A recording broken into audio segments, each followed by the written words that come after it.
Hello, my name is Kelly Caldwell and I'm the lead instructor at Stanley Community College's Instructor Training Center.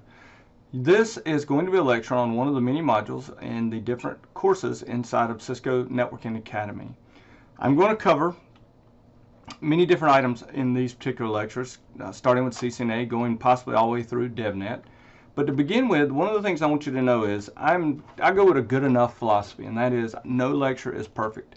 So in other words, if you're in the classroom with me, we could be interrupted by a person knocking on the door, my phone could ding, your phone could ding. I'm not going to have perfect lectures, and therefore my recorded lectures will not be perfect. You may hear my phone ding, you may hear a phone call start during one of the lectures, and I'll pause the lecture and then start back over. I'm trying to give you a good enough lecture to help you learn the materials. I also want you to know if you are not taking classes at a Cisco Academy, in other words, you're watching these videos on my YouTube channel and you're not trying to participate in an actual Cisco Academy, I strongly recommend that you go to www.netacad.com, scroll all the way to the bottom to where it says Find an Academy. I'm going to put in here the state, city that we are in. So in case I am in Albemarle, NC, North Carolina, as you can probably tell by my accent.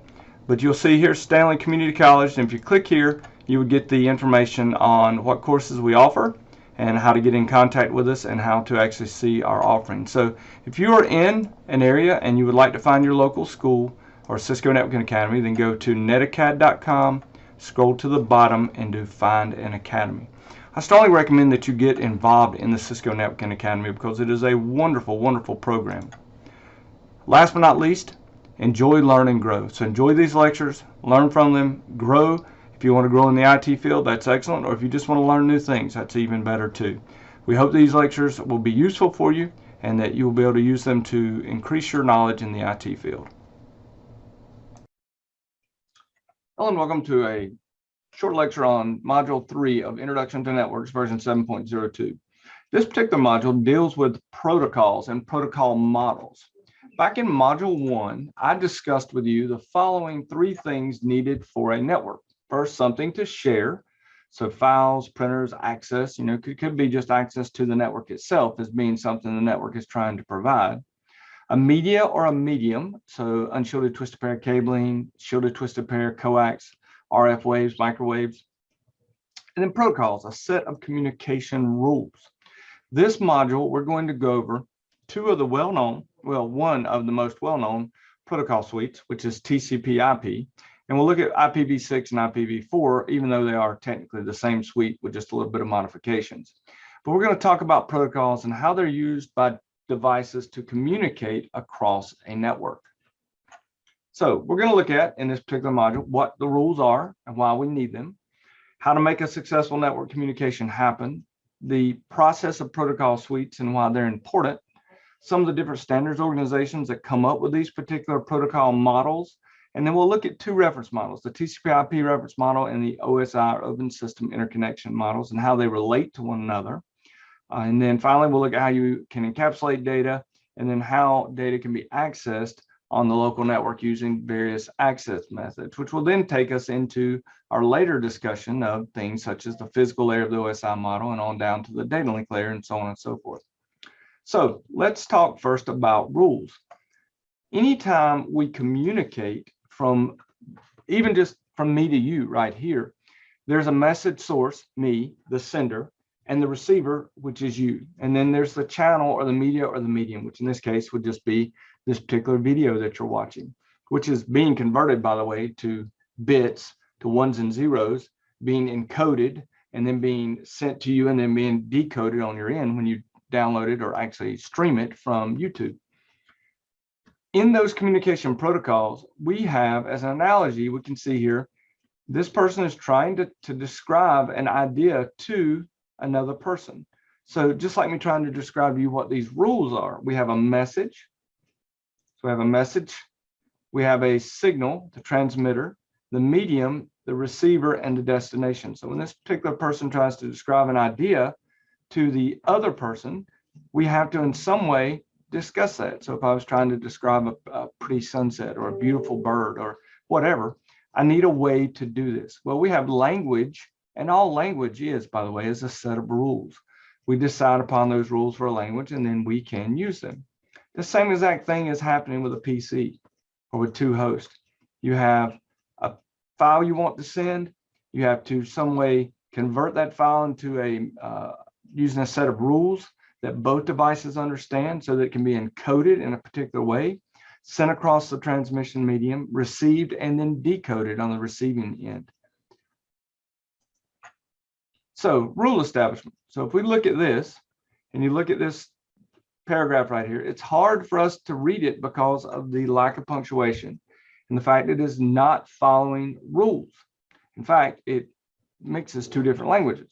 But if we go to the bottom paragraph, it's pretty easy for us to follow because we're able to know the rules for the English language. So requirements for any network protocol is taking a message and encoding it, and then formatting it and encapsulating it. So by formatting, it may mean breaking it into a certain size of frame at layer 2. We'll learn what layer 2 is here in a second. Different types of encapsulation based upon the protocols in use.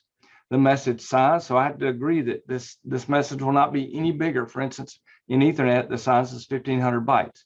If it's bigger than that, MTU, it'll be thrown away as being a damaged frame unless you have jumbo frames turned on. And then timing and delivery options. All of those are individual items. So here we've got to be able to encode it. So I have a way of saying, how am I going to make this particular picture into something that can be sent across the network? Encapsulation.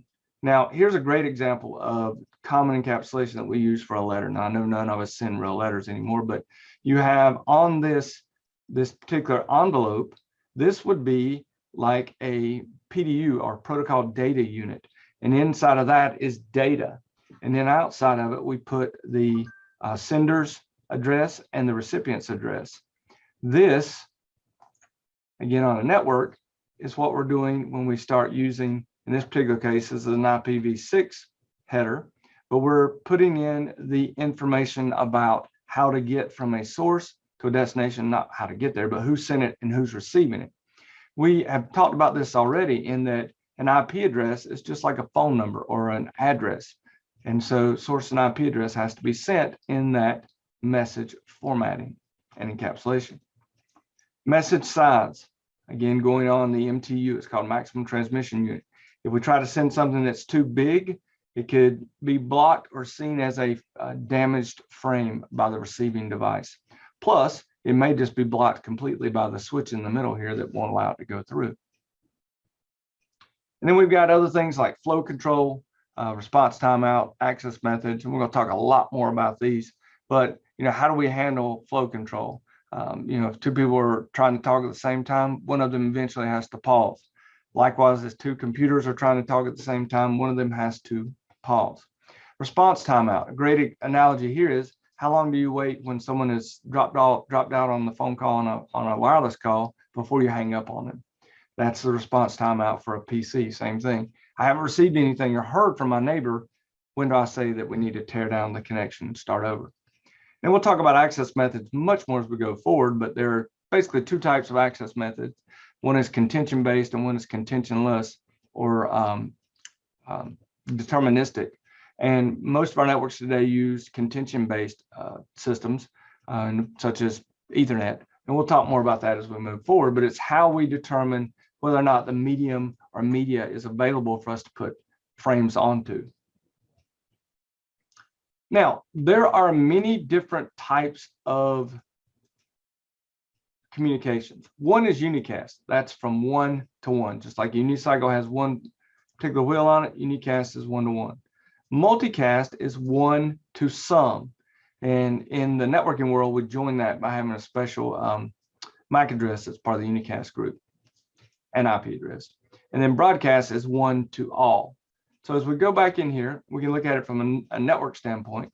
If a computer is sending a unicast, it sends it from one computer to another computer direct. If it sends a multicast, it sends it to one to some, depending upon a group membership. And this could be a streaming video group or some application that's making use of multicast. And then broadcast is one to all. Now, I will tell you, we usually try to avoid broadcasts on our networks. Broadcasts are bad, is what I teach my students. However, we can't eliminate all broadcasts. It's simply not possible to do that in a normal network. But we do try to limit them. So here it is, unicast 1-to-1, multicast 1-to-some, broadcast 1-to-all. Now, let's talk about protocols. Well, there are network communication protocols, and these are the families of protocols we're going to talk about, such as TCP/IP, and we're going to talk about TCP, UDP, IP, and the different protocols that are in the TCP/IP protocol suite. Network security protocols, secure shell, we talked a little bit about last module because we talked about how secure shell is an in-band management that passes your information encrypted, so that you don't have to worry about someone snooping it. SSL we use whenever we, and TSL we use whenever we access secure sites on the internet. There are routing protocols like OSPF, BGP, EIGRP, and we'll talk much more about them as we move forward into other classes when we get into CCNA 2. Service discovery protocols like DHCP, DNS, and those protocols that are used to perform network functions. Our network protocols we'll talk more about as we move forward, but typically with our networking protocols, we do have addressing. So we'll have a source and destination IP address. We may have a source destination ports at layer 4. We may have source and destination IP addresses and source and destination MAC addresses. So that's different addresses at different layers. We'll talk about that more as we move forward.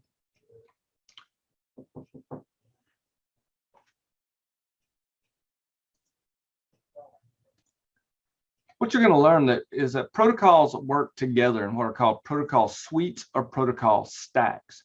This is a short, kind of very simple diagram of how TCP/IP works within the stack. For instance, if you request a web page, you use the TCP/IP application layer protocol called Hypertext Transfer Protocol, or HTTP, to request a web page. Well, that request, that GET, is placed on, basically it becomes like, you think about the little Russian dolls where you take that request and that request becomes data that gets wrapped with a TCP header, and TCP is a layer 4, or it's called a transport layer protocol that we'll talk about when we talk about the OSI model in a moment. And then that is to a particular, from a particular source port to a particular source port destination, or excuse me, port destination, which would be port 80. That becomes data that gets wrapped in an IP header, which has your source and destination IP addresses.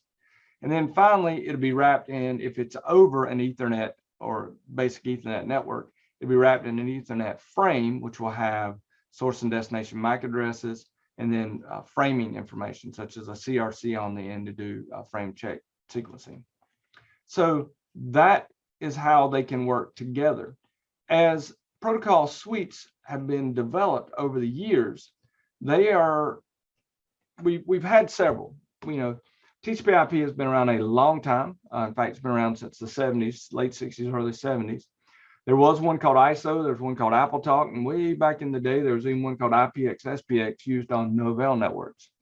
Well, now really for almost everything in the world, TCP/IP is the protocol suite that is in use, and it's pretty much the only one in use anymore. There are two flavors. There's IPv4 and IPv6, which is why you can see in this particular diagram, they have it listed twice here, because IPv4 addressing is the older 32-bit addressing. IPv6 is the newer 128-bit addressing. And we'll be discussing those in great detail later in this class.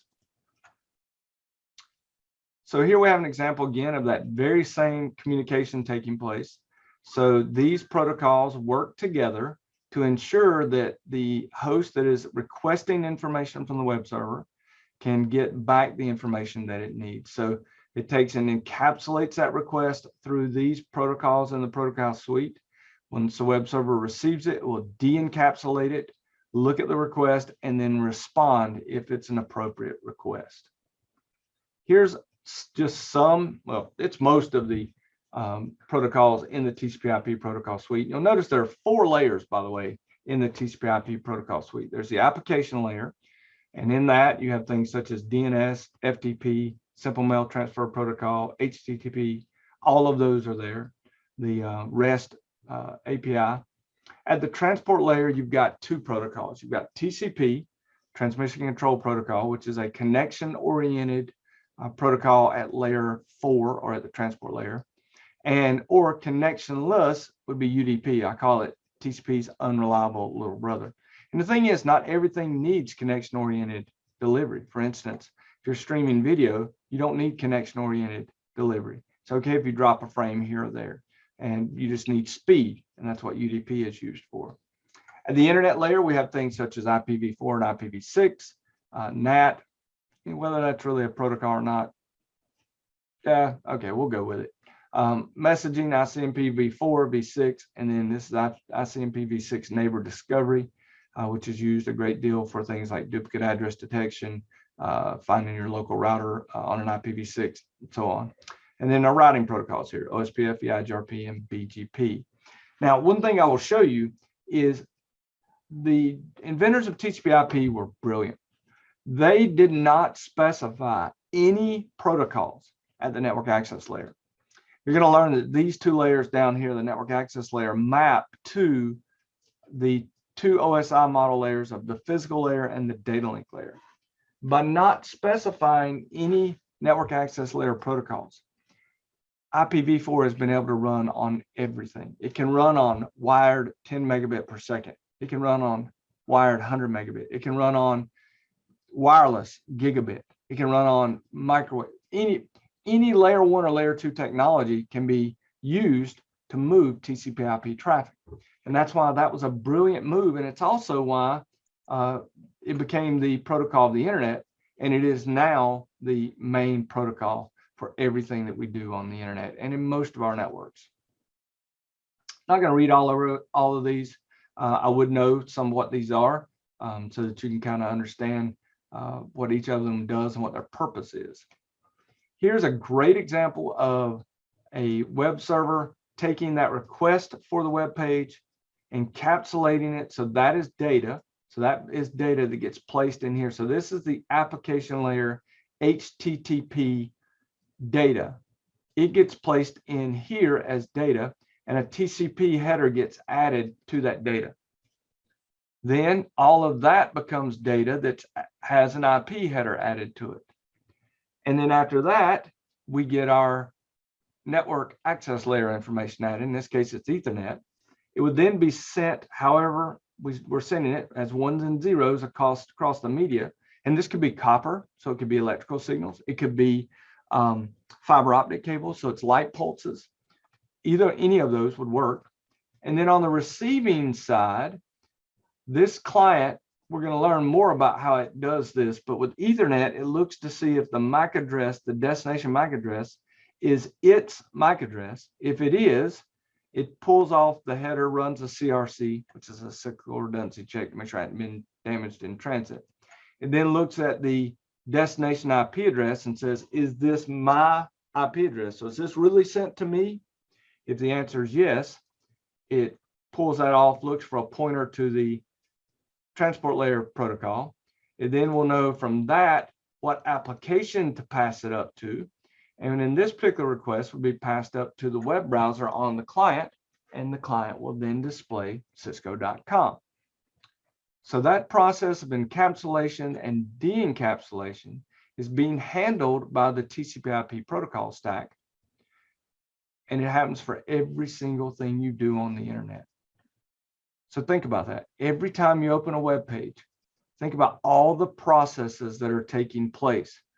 This is about as close to magic as you can get in the real world. So it's a pretty amazing thing. So who helps to develop these standards? Who helps to make sure that vendors will create their products so they will work together? The IEEE is a big one. It is actually one that's worked extensively with things such as Ethernet and Ethernet standards. IETF, the Internet Engineering Task Force, the Internet Assigned Numbers Authority, ICANN, which is the Internet Corporation for Assigned Names and Numbers, ITU, TIA. All of these help to create the standards used. So for instance, the IETF, one of the things that you will see is if there's a change to one of the protocols. So to say they wanted to be a big change to HTTP for some reason, it would have to go through the standards organization. They would have to be voting and a decision as to why those changes were needed and whether or not those changes were going to be implemented. Others that are out there, the OSI is one, open systems interconnection. And what we're going to do is we're going to talk about two reference models. And these are models used to describe how two hosts on a network communicate. We use models for a couple reasons. One of the biggest, quite honestly, is to ensure compatibility. So if two devices are layer 3 devices, we know they're devices that route. To make it easier to learn about how devices communicate on a network, okay? To allow faster creation of new standards. And one of the reasons for that is we'll find out with the reference model is that each layer provides services to the layer above it and receives services from the layer below it, but they don't necessarily know what's going on at each layer above them. That's important because that means if a new transport layer protocol comes out, we can rewrite the transport layer and not have to completely redo all the other layers. So it makes for a mod, and the reason it makes for faster standards is because it is a modular design. Okay, so let's look. Here's the two biggies. There's the Open Systems Interconnection Reference Model, OSI, and then there's the TCP/IP model. The OSI model consists of 7 layers, and one way to remember it is all people seem to need data processing. If you're going from layer 7 to layer 1, so the application layer is layer 7, all people seem to need data processing. Or if you want to go layer 1 to layer 7, go, please do not throw sausage pizza away. That's the acronyms that I know. For the TCP/IP model, I use ITN and NIDA. So application transport internet network access, or network access internet transport application. See the different protocols here. The OSI model. Now, one of the things I want to explain to you is this. The reason the OSI model has 7 layers and the TCP/IP model has 4 is the difference between a model that is a reference model and a protocol model. The OSI model is a reference model. So the example I always give my classes is this. I used to build and still do build plastic model kits. The best plastic model kit you can get for a fighter jet, an F-16 or any fighter jet out there, would be maybe top end 500 pieces. A real F-16 or real fighter jet has millions of pieces to it. So the OSI model that as a reference model is not exactly how communication takes place in the real world. The TCP/IP model is a protocol model. This is how it's actually built. So pretty much the functions of the application layer provides the functions of the OSI model, application, presentation, and session. But since they're so closely related, they just made it a single layer in the TCP/IP model. You need to know this because you'll get questions on it in the curriculum exams, and you may get questions in other places as you go to take exams. So the application layer in the OSI model contains protocols used for process to process. I also say it provides services to applications. The presentation layer creates or transforms data into intermediary formats if they are to be transformed. And one of the things we say is that encryption and compression take place at the presentation layer. The session layer establishes, maintains, and terminates sessions between applications. The transport layer defines service segment reassembled for individual communications between end devices. And we're going to learn that the transport layer can have both connection-oriented and connectionless protocols there because, again, this is a reference model, but in the real world, we have a little different. Network layer is all about routing and path determination and logical addressing. So we'll talk about IP addresses. Those are layer 3 addresses. Data link is media access and framing, and it deals with physical addresses such as media access control addresses or MAC addresses. You also learn that the data link layer is broken down into two separate sublayers.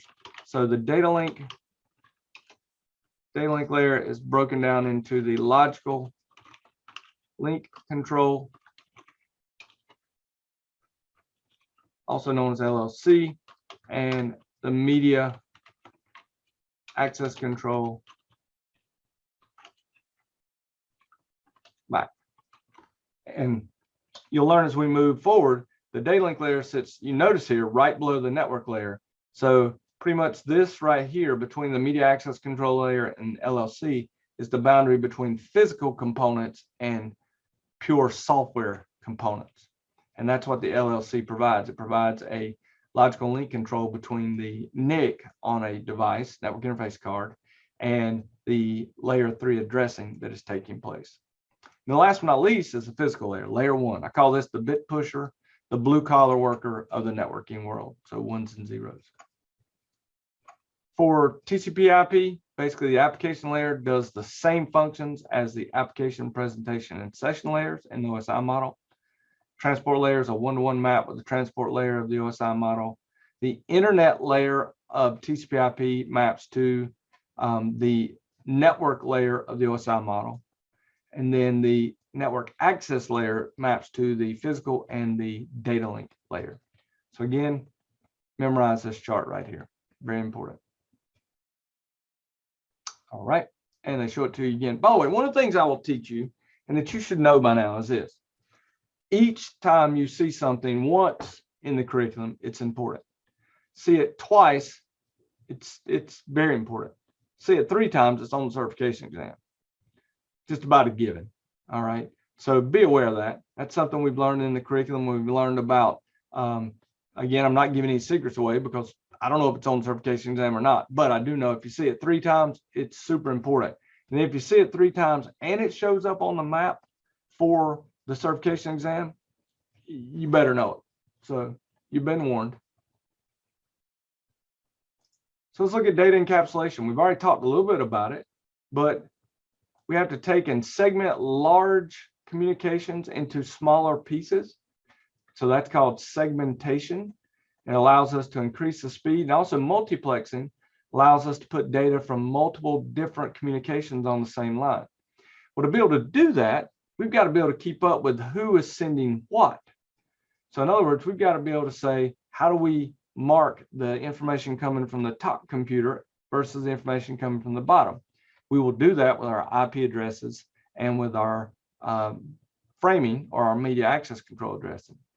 We also, inside of each one of those communications, we need to be able to say which part of this is the first packet and which is the last packet. And we do that with what's called sequencing. So we take this large file we need to send, we break it into segments, and then each one of those segments is assigned a sequence number so that when the receiving server gets it, it can then turn around and send back whatever the client needs or place it in the correct place on the server. And that's why we have what are called protocol data units. Each one of these is just the name of the data at that point in the encapsulation process. So at the application layer, it's called data. At the transport layer, it's a segment. At the network layer, it's a packet. At the data link layer, it's called a frame. And you'll notice here's the header. Here's our application data. Here's our transport header. Put that on there. And now we call this protocol data unit. So just think, it's just what you call the Russian dot, that layer. When you're taking the application information here, it's the data. When that is placed and has a transport header on it, it's called the segment. If it has the transport header and you add your network layer header on it, it's called a packet. If you then frame it, it's a frame. And then finally, if it's a 1 or a 0, it's a bit. So they're showing you the exact same sequence again.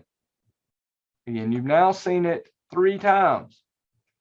So understanding how encapsulation takes place is very important. And then here again is the de-encapsulation.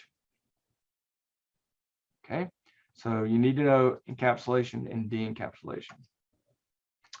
The last thing is, how do we do addressing and access? Well, one of them is we need a way to do both network layer addressing and data link layer addressing. Network layer addressing are logical addresses. So there's no reason that this PC is 192.168.1.10 versus 192.168.10.110, or it could be 1.150. It's just that's the address that in this network was designated for that PC. Likewise, this server is 172.168.199 because that's what was designated. It has nothing to do with where it's located or physicality of it. It is a logical address, and you can very easily change the IP address on a PC. However, if you're on a network and you are using what is called Ethernet, you're going to have a physical address or a MAC address. This address is burned into the network interface card on the device, or it could be a virtual MAC if you're running virtual machines. But it is related to the physical nature of the NIC on that machine. We're going to learn down the road data link addresses. In fact, here in just a second, each data link address consists of 24 bits that are the OUI and 24 bits that are a serial number, the organization unique identifier, and then the serial number. And we've got an entire section down here in the data link layer where we'll discuss that. So on the same network, if you're on the same network, you actually can just encode it, and you'll know the destination MAC address, source destination network header, and then you can send it and it will go directly over to that server. If you're on a remote network, what happens is the same network here. Let's go to a remote one. If you're on a remote network, it becomes a little bit more difficult because you're going to learn that ARP, the process of finding out the MAC address of a recipient, you send out an ARP request, which is a broadcast, and get back an ARP reply. Well, routers do not pass broadcast by default. So if we have a host that we need to get to on a remote network, and we need to know it's the destination MAC address, we can't get this MAC address of the web server over here. So we do an ARP request. The router will see that you're making a request for a remote device or remote network, and it will do what's called proxy ARP. It will proxy its MAC address for the remote server, and then you can put that in your frame. That will get sent over to the router, and then the router is responsible for path determination, because routers are layer 3 devices, and they will send those across here, and we will learn much more later how on each hop the information at layer 2 changes. Layer 3 may not change, but the data link header does change. So here we have again, it's proxying its MAC address for the MAC address of that remote host. Okay, so data link addresses, we can see here how that it's changed. So host to router, destination source. If it's across here, the source MAC address would actually be, the destination MAC address would actually be the NIC on the router because it's a remote host. And then from router to router, it changes the destination and source NIC information again because you've got this link here. And then finally at the router to the server, once again, the layer 2 information is rewritten. We'll go into much more detail on this later inside of this curriculum. So some key takeaways. Obviously, there is a module practice and quiz. Key takeaways: all communications require rules. Protocols are those rules, and protocol suites are groups of protocols working together to help devices communicate over a network. I hope this has been useful, and I hope it will help you as you continue to look at Module 3 and learn more about protocols and protocol suites.